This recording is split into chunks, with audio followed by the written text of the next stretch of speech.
The person-centered approach to me is genius. It's life-changing. It's transformational in not just my son's life, but in the lives of the families that it will impact not just us, but those around us. We see person-centered approaches as an opportunity to engage our students in meaningful planning where they have a voice. The student tells them what they need, what their strengths are, and how they need to be taught. It gives educators a mechanism for really listening deeply, collaborating with families to understand who that student is, what's important to them, and the vision they have for their future. I feel like I did have a voice and I was heard because I just want everyone to hear me.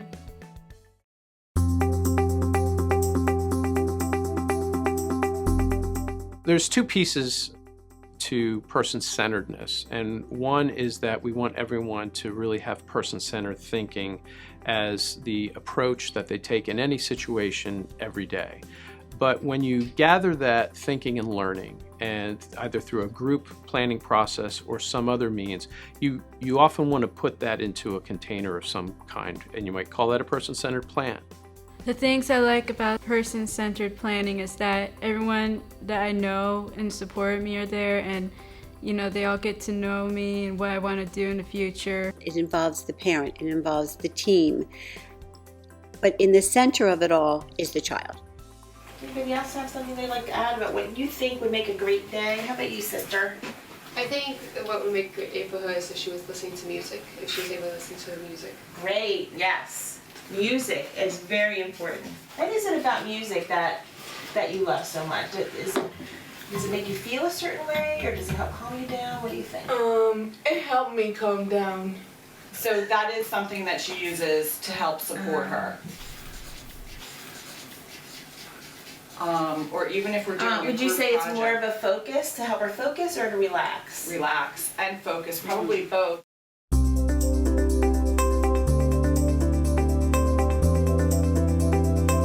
Our first student was basically a nonverbal student. I've had him for about 4 years. He uses a PEC system. His dad was there. Wanted to be really honest with the dad. I said, I've had your son for 3 or 4 years and I'm teaching him to count to 10. We'll have him for another 2 or 3 years. What can we do to really help your son?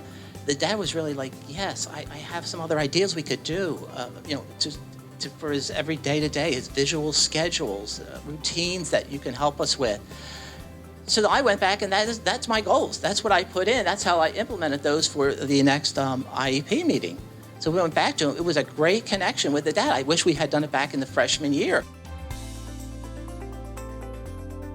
The Office of Special Education Programs is supporting the person-centered planning approach because it provides a voice for some of our students to let us know what they want to do after high school.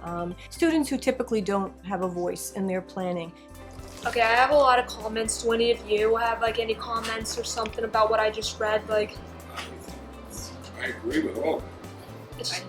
I'm not usually I wouldn't lead into a job. Some people are managers, but I know I have to lead this meeting because it's about me. At least I'm good at leading this because it's people I love, my family, friends, and people support people who work with me and everything.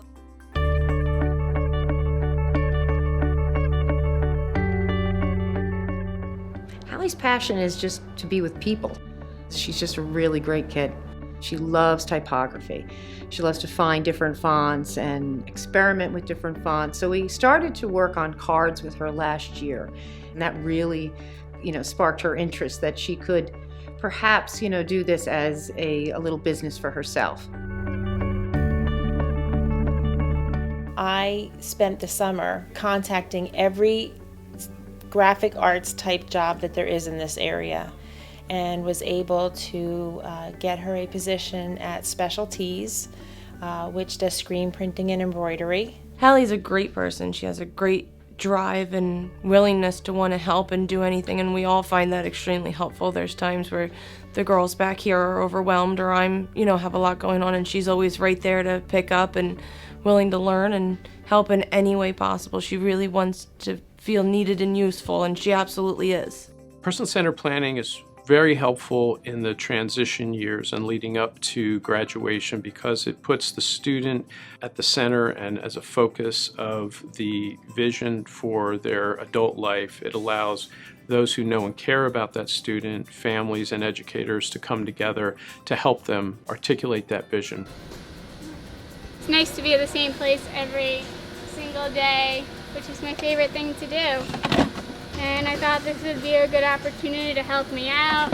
And I think that's what I might stick with.